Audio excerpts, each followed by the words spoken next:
my name is Mr. Fox. I'm the Head of English here at Becket Church of England School. I'd like to talk to you today about A-level literature. One of the first things I'd like to pose is this question: why do we study it? Why would you embark upon an A-level in English literature?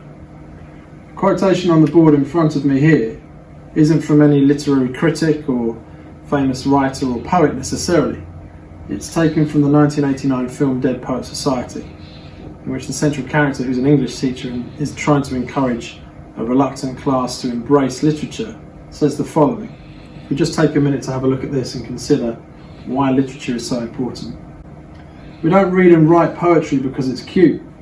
We read and write poetry because we are members of the human race, and the human race is filled with passion. Medicine, law, business, engineering, these are noble pursuits and necessary to sustain life. But poetry, beauty, romance, love, these are what we stay alive for. No matter what anybody tells you, words and ideas can change the world. And I think that's a very apt quotation. I think literature is a subject that's filled with passion, creativity. It charts and traces the human condition throughout history. And you can start to explore some of this in the text that we study. So the A-level is divided as follows. There are 4 components in terms of how you're assessed.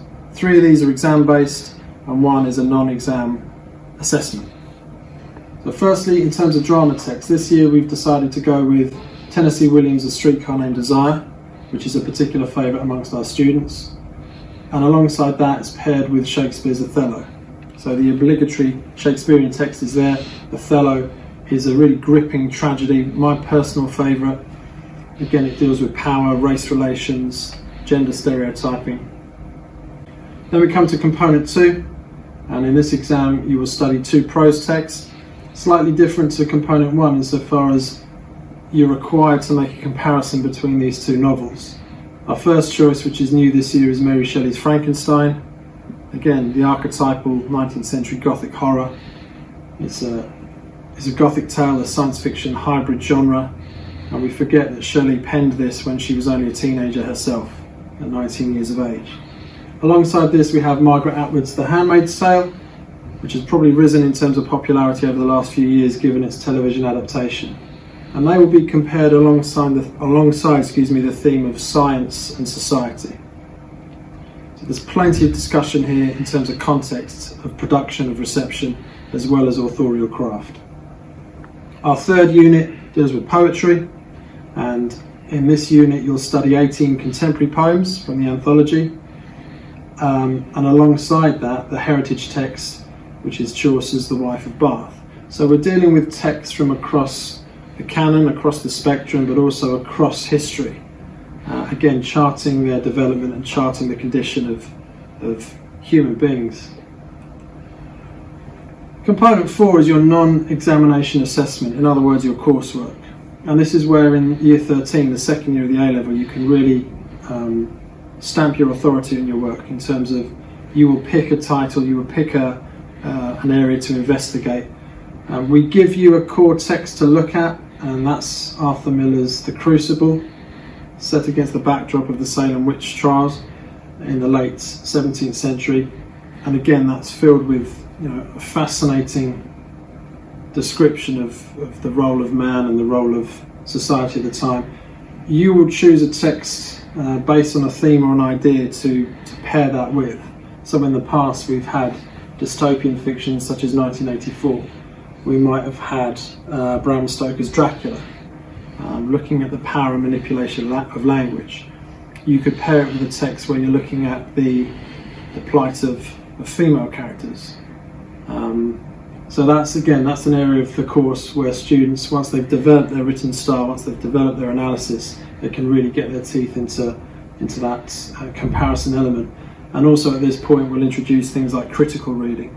So you'll be reading critics, you'll be reading essays, you'll be looking at what other people say about literature and basing your own analyses on that. In terms of key information that you'll need about the English A-level course, as I've mentioned, you'll be taught a range of text types: the novel, the play, the poetry. You'll study 3 texts from before the 19th century. And like I said earlier, there will be a comparison element in terms of both the prose and drama texts. The coursework unit will comprise an essay of 2,500 to 3,000 words. You will also be expected to read for pleasure. This isn't an A-level where we're just delivering didactic material and you're just reading the core text. You will be expected as an A-level student to read widely if you have a passion for reading. And that's a superb position, an advantageous position to be in before you even start the course. And you'll also be taught how to use sources and references, and that will prepare you for tertiary education and pursuits that you may wish to move on to. In terms of careers, literature is such a broad topic, but people who take A-level literature, by the end of the course, they will be inquirers, they will be able to analyse and synthesise information, they will be able to write academic essays to a good standard, they will be able to anchor an argument and follow that through across an essay. They will be broadly read in terms of both fiction and critical essays, so it can lead to a number of careers. A successful student in literature challenges everything. They ask questions, so lessons, in terms of how lessons are structured, I encourage my students to question things. I encourage my students, once they've done their background reading, to come to class with questions, things that they want to pursue, things that they want answered. We have to reread set texts. Okay, there's no use in reading a text once and assuming that you understand it. So there's constant revisiting, note-taking, having this inquisitive open mind. As I said at the start, we're dealing with the human condition that's charted across history in the form of writing. Try and enjoy reading for pleasure. This year we've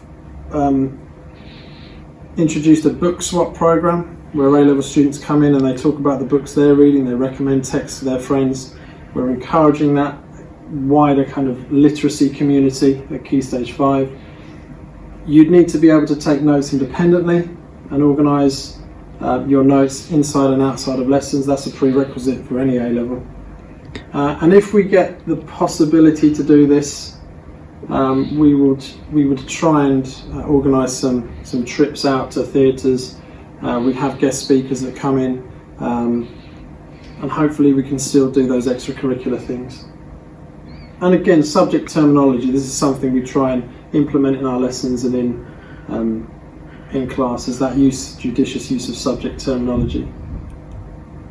So as I said, that's a quick guide to A-level literature. If you do have any further questions, you can send them to anyquestions@becketkeys.org, or you can contact me. My name is Mr. Fox, I'm the head of English here. Hopefully I look forward to seeing some of you next year when you embark upon an A-level in English.